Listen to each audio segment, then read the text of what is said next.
বাংলাদেশ ক্রিকেটের অধিনায়ক নাজমুল হোসেন শান্ত রীতিমতো ব্যাটে আগুন ঝরাচ্ছেন।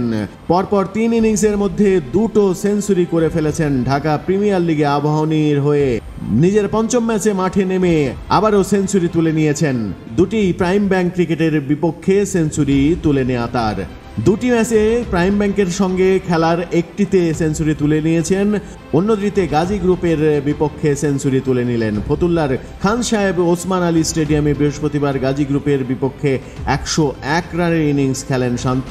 তার ইনিংসে ভর করে নির্ধারিত 50 ওভারে 343 রানের বিশাল পুঁজি পেয়েছিল আবাহনী। এর আগে প্রাইম ব্যাংকের বিপক্ষে 118 রানের ইনিংস খেলেন শান্ত।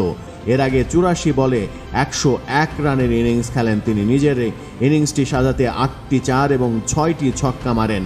3 খেলায় 2 সেঞ্চুরি করা অধিনায়ক শান্তকে নিয়ে এবার আশায় বুক বাঁধা যেতেই পারে। সামনে জিম্বাবুয়ে সফর এবং তারপরেই টি-20 বিশ্বকাপ। টি-20 বিশ্বকাপে ফর্মে থাকা অধিনায়ককে খুব বেশি প্রয়োজন, আর ফর্মে থাকারই ইঙ্গিত নয়, পুরোপুরি উদাহরণ দিয়ে দিলেন 3 ম্যাচে 2 সেঞ্চুরি করে বাংলার নতুন অধিনায়ক নাজমুল হোসেন শান্ত।